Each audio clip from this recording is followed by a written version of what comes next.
Welcome to Hello Irlandia. Tutai William. Gis Vichorum, raz me viame ze Joanna Siewierska. Shevo ni chanson, Związku Studentów na University College Dublin. Joanna, Vitai ve Hello Irlandia. We're joined this evening for an interview by Joanna Siewierska, the President of the Students Union in University College Dublin. Joanna, welcome to Hello Irlandia. Hello, thank you for the invitation. Your name is probably a good indication of your Polish ancestry, which will be of interest to many Hello Irlandia listeners. I read you've been in Ireland since you were quite young. Could you tell us a little about your own background? Yeah, so I've been living in Ireland just over 15 years. So I was about 7, kind of turning 8 when I came over. And it was my mum that made the decision when Poland joined the EU to make the move. She was a nurse in Poland. So she went at the start of the summer back in 2004. And myself and my sister and my dad, we followed kind of at the end of the summer. Yeah. So your family were among the very first arrivals post Poland's EU accession then? Yeah, that's it. So it was a very brave move, and I wouldn't have had a word of English, and my mom didn't have an awful lot either, but she did very well. Like at the moment, she's working as a nurse in Dublin, very and good. Fluent in English, and so are all of us. So I have interest to learn the Irish language in school. I did Gaeilge in school, and I did up until the leaving cert. So yeah, so I still have a little bit left. You're probably more fluent than I am, I'd say now. Place a bet on that. Just couple of buckle. Yes.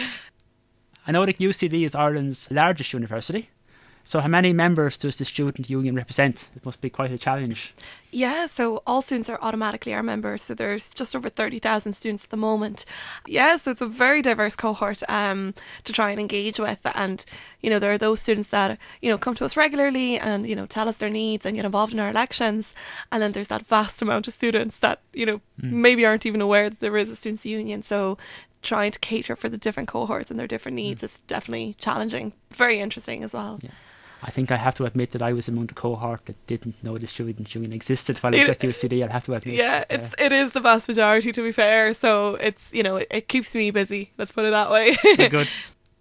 I understand before your UCD days you were active with the Irish Second Level Students Union and as a trainer with the National Student Engagement Programme. So what first attracted you to student activism? Yeah, so I first got involved around transition year, and it was actually one of my local TDs, Aaron O'Riordan at the time. He came in to chat to us about the Constitutional Convention that was happening. And sure, at 16 years of age, I hadn't a clue what a constitution was or what the role of it was, etc.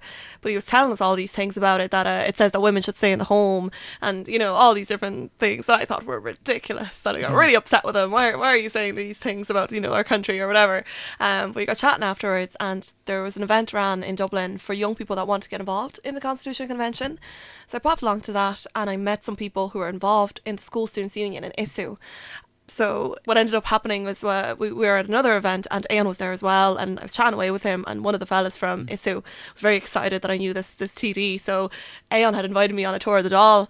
So I said to your man, come here, if I bring you on this tour of the Dáil with me, would you bring me along to the ISSU AGM and help me get elected? So we decided to do that, and we're actually friends to this day. But yeah, so he ended up running, I think, for secretary of the union that year, and I ran for education officer, and that, so it kind of happened randomly. I just kind of, jumped in based on this kind of interest in rights and equality.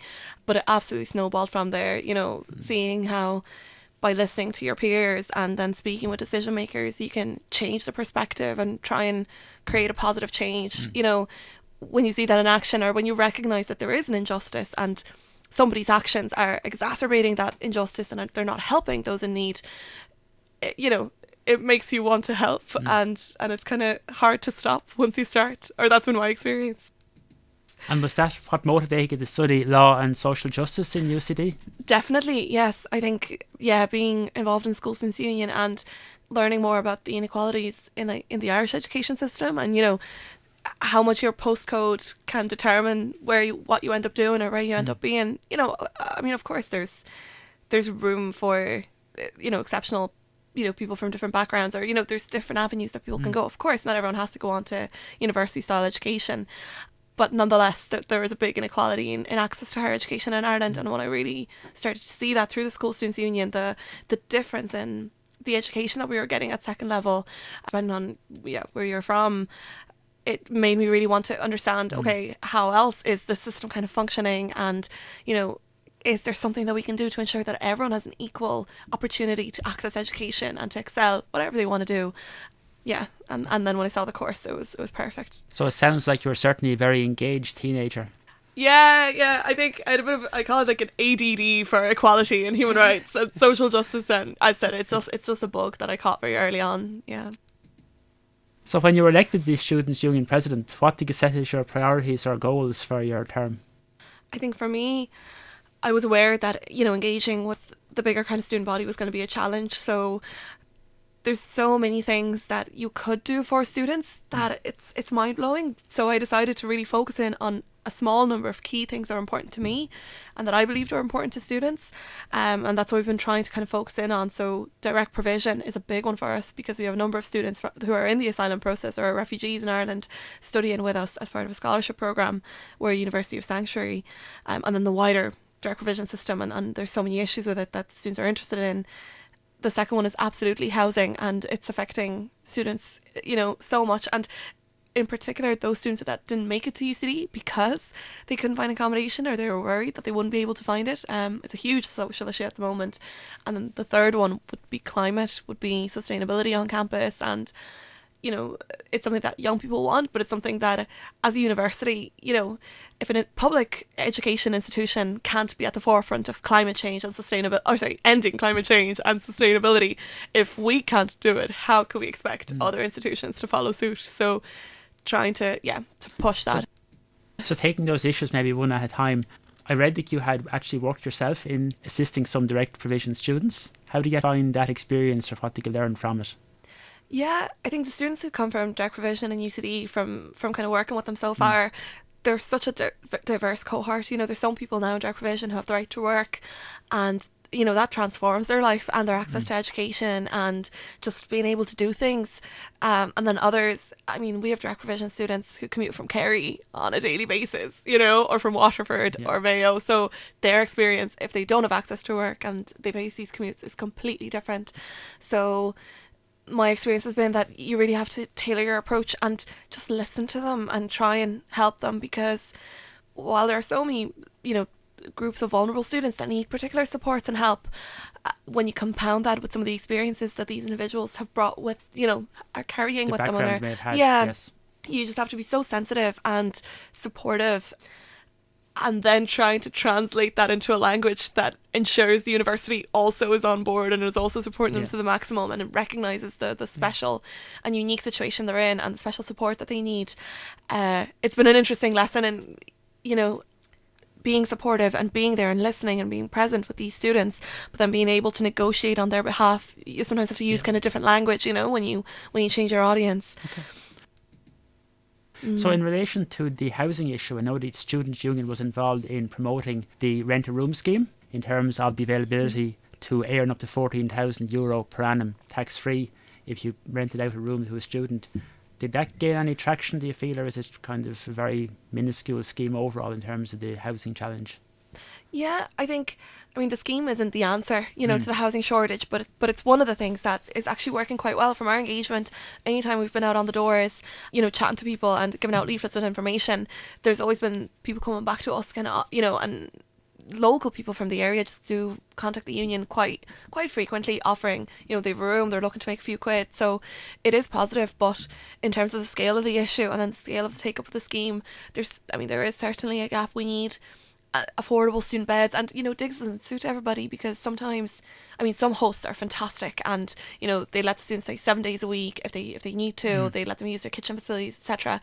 Others prefer a 5-day stay rather than 7, prefer not to have students using the facilities in their house after a certain hour, and if it's very not flexible, exactly, it's kind of not really conducive to the student experience, depending on what some students want to do or whatever. Exactly, it depends on the relationship you have with your hosts, and it's so important that you can lay that out early on. So we do support the scheme, but at the moment there's no legal protection for a young person or a landlord in that scenario. So if the student decides to leave tomorrow, they can leave tomorrow, and if the landlord decides to throw them out tomorrow, they can also do that. So it's very informal, and that can make it kind of vulnerable as well. So have you launched any particular initiatives in relation to the climate change agenda, which you alluded to? Yeah, it's kind of twofold, because on the one hand, we're obviously encouraging kind of more green behaviour among students. So we have all sorts of discounts for example, you bring in your own cup to our SU shop. Anytime we give out free coffee on campus, which we do quite frequently, there's no single-use cups there. You have to come with your own jug or your own cup to kind of collect it. We have a donate scheme, the Great Donate, where when people are moving out of the student residences, we collect their pots and pans and mugs and cutlery and whatever can be reused, and then we hand that out to the next students moving in, and that's been a huge success. But then there's bigger questions like, the amount of flights that, for example, our academics take or staff take, That might be a more difficult challenge to address, I think. That's a huge challenge, but, we are way ahead of other institutions in terms of how many business class flights and other flights we take all around the world. And as I kind of mentioned earlier, if a public institution can't be at the forefront of fighting the climate crisis, then there's a big question mark there. That gives us actually a nice lead into another topic I wanted to ask you about, which was the funding challenge facing the third level sector in Ireland. What's your view as to the best solution in terms of that? Are you opposed to, say, student loans, or do you believe it should be all publicly funded? Oh, I'm certainly opposed to student loans for a variety of reasons. It's one of my challenges, as I suppose, as student union president, to kind of constantly maybe look for battles within the university when I know that their hands are tied because of the lack of public funding in some areas. So yes, we need significant funding, but we need it almost just to kind of bring us to a level where we're kind of floating. But in order to excel as an education system, we need significant investment, and the money factor is stopping people from accessing higher education. The grants haven't been increased in many years, the SUSI grants, and they're not meeting the cost of living in a city like Dublin, for example. And the fact that UCD, we're about 65% at this point non-exchequer funded, so private funding, which is through students' fees and and other sources. It also, it further kind of privatizes our institution in a way, whereas again, I believe that as a public institution, we have to be serving the public good, we have to be doing things for the community, we have to be enhancing access to higher education and benefits to the wider society. And the more privatized we become, the less we're tied to those public goals and interests, and the more, the looser that becomes. And I don't think that's a positive. One of the other topics I know you've written about is the CAO point system, which usually becomes a major issue more in the summertime rather than in the wintertime. But I think you view it as being unfair and kind of not really meeting the needs of young people. Would you like to tell us a bit more about that? Because I think personally it has at least got the merit of being objective and impossible to kind of influence in any way. Yeah, I think it's the point system, and tying it to the Leave Insert system is kind of where I would see that issue, because of the narrow scope of the Leave Insert as an assessment tool. These kind of full, at the end of 2 years, having a full 2 weeks of exams, which is a high pressure environment, which promotes rote learning and kind of unhealthy behaviours around intense studying and just regurgitating of information for the sake of fighting for points to access higher education. And points can inflate in certain subject areas versus others. So what would you suggest as an alternative to that? Would you have more kind of continuous assessment, for example, or just alternative assessment mechanisms exactly at the end of higher education, but also trying to find ways of we also know that students from particular backgrounds or that go to particular kinds of schools achieve much higher in that point system versus others. So investigating some of those challenges and seeing, if the point system is the most fair or the best out of all the evil systems, etc. How do we ensure that, regardless of your socioeconomic background or whether you're a minority or not, how do we ensure that everybody has the opportunity to achieve well in it, and that if people are really struggling for whatever reason, that there are also alternative accesses then to higher education, that it's not just based on your CAO system. The kind of further education routes, be the QQI routes, because this kind of exam when you're 16, 17 or 18, it's not everyone's made out to make that jump into higher education that early on. So finding just alternative ways of assessing exactly the talents of young people. I read interestingly as well that you're an alternate member of the European Economic and Social Committee. I was mightily impressed with this, so maybe you can tell our listeners more about it. Sure. So this is a body it's kind of like a consultative body where the business sector, the trade union sector and the third sector, so NGOs, have representatives from different countries, and they review legislation that comes through from the European Commission before it goes to the European Parliament. Yeah, so a consultative body, and I knew one of the members from Ireland. He works in Youth Work Ireland, so he was a third sector representative, and I'd worked with him a lot in the past. So he kind of wanted to make a statement because, the committee has its strengths and weaknesses, but it's certainly a fairly, in terms of the age and the gender and, and the ethnic or whatever background of the committee, there's a lot of old white men, with all due respect, in it. So he wanted to kind of make a statement to have a kind of young female migrant representing Ireland. So you're obviously interested then in events outside of Ireland and internationally? Absolutely. Given your background, do you follow events in Poland very much, or have you any? Oh yeah, I mean, on the one hand, of course, I still have family in Poland, so I visit regularly what enough. What part of the country, interestingly? Yeah, I'm from Katowice. I'm from a city called Bytom, in the south, so about a 2-hour drive from Krakow. I tend to say, just kind of paint a picture for people. But yeah, so on the one hand, I visit family 2 or 3 times a year, but also, I suppose with the kind of political situation in Poland, I'd follow a bit of that. And recently enough, about 6 months ago, the first School Students Union of Poland was set up, OSU. They're active in Gdańsk. So I visited them about 2 months ago to provide them with a weekend training because of the background I have in the School Students Union in Ireland. So you're transferring your knowledge that you gain with the second level Exactly. Excellent. And I volunteered as a trainer for a couple of years with kind of the European umbrella bodies for student activism. So I have a bit of background with them, and we were able to secure a bit of funding. So I'm in touch with the school student activists in Poland. So in terms of participation in the political process, I know one of the issues which you've commented upon is the kind of lack of participation by immigrant communities in the Irish political system, and you've been attempting to get involved with some initiatives to increase that.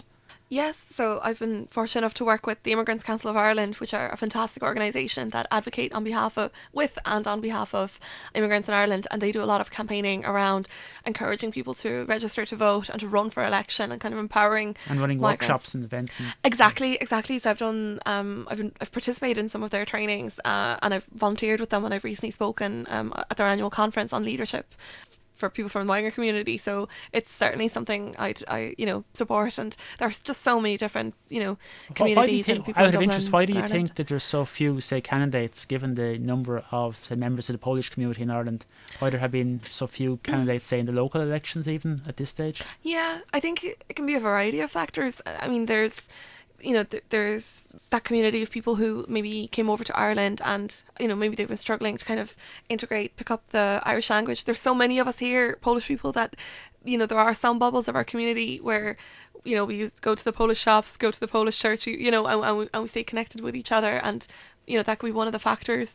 Another, maybe because we're a new community, it just takes that bit more, courage to try and get involved. So you were certainly blazing a trail then by being elected the president of the UCD Students Union. I would hope so. What's really funny? I mean, obviously there's so many Polish people in Ireland, but I kind of had the impression that they were always kind of, slightly older, or maybe kind of young parents. I didn't realise that there'd be a lot of, school or university students. But since I got elected, because young Polish people are like me, like we don't have the accent, so we kind of blend in. So I suddenly realised, oh, Sarah is Polish. Oh, Veronica from the radio is Polish. Yes. We're starting to see each other, and they're coming forward and they're saying they're delighted to see a Polish SU president. So we're out there, but we've kind of blended in and we're kind of hiding. So yeah. Coming on to references then to the future. Just last November in Wexford, which is the Dáil constituency where I live in, Malcolm Byrne, who was a former education officer of both the UCD Students Union and the Union of Students in Ireland, was elected to the Dáil for the Fianna Fáil party. Would that be a kind of a path, not necessarily with Fianna Fáil now, but would that be a career path that you would see for yourself at some stage in terms of being interested in getting involved in politics? I mean, obviously I'm fairly involved, in politics, and it's nothing I'd say no to, kind of like I'd no never, and obviously there's so many student union presidents who have gone on to kind of be successful in the Shannon or at in local councils. At the moment I'm looking to pursue a master's after my term, so I'll be leaving Ireland for a little bit, I hope, and hopefully coming back as well, but I'd like to pursue the kind of legal side of my studies and my career for a while, but it's not something I'd rule out. It's just something that down the line. Something for the future. For the future, yeah. So I can't finish the interview without asking you about the typical perception of kind of students and protests and activism and stuff. So what's your view kind of the appropriateness of marches, demonstrations, sit-ins? Would you be in favour of kind of radical action, or do you believe it's more important to work kind of within the system, within the channels, or a mixture of both? I would probably go for a mixture of both, because there's some issues and there are so many challenges that we all recognise. So myself, the university, the government, we know there are challenges, and we want to work together to find an answer. But there are others where I think we see a faster route to fixing an issue, but others are, you know, not coming on board with us with those ideas. And in those situations, or, you know, or when an issue just goes out of hand, as the housing crisis in Ireland is, and as the direct provision system, those absolutely merit, yes, so those kind of protests kind of get the political system activated in terms of doing something about the issues, hopefully. Yeah, and I think certainly, you know, activating people around us and showing, you know, the government or anybody in a position of power and influence and decision making that, you know, don't get too comfortable. We are struggling. We need you to act. We need you to be brave and courageous, and we need you to create change. And sometimes, you know, talking about talking can be, you know, sometimes you can exhaust that, and you have to take alternative actions. So finally, is there anything else you'd like to tell our listeners about either yourself or the work of the UCD Students Union? I just thank you for having me on the show. And if anyone who's listening is, you know, part of the UCD community or lives in the area, you're always very welcome to come down to us. And as I said, the key things that we'd be working on are certainly direct provision, housing and climate, but there's a whole variety of other issues that are going on, and I am always looking to kind of amplify the voice of Polish people in UCD, so do come knocking on the door. This is certainly the correct forum for communicating with our audience. You're very welcome, and we'll have a cup of tea, and we'll look into amplifying our voice on campus as well. Jeszcze raz dziękuję za twój czas tego wieczoru. Thank you once again for your time this evening, Joanna. Dobranoc.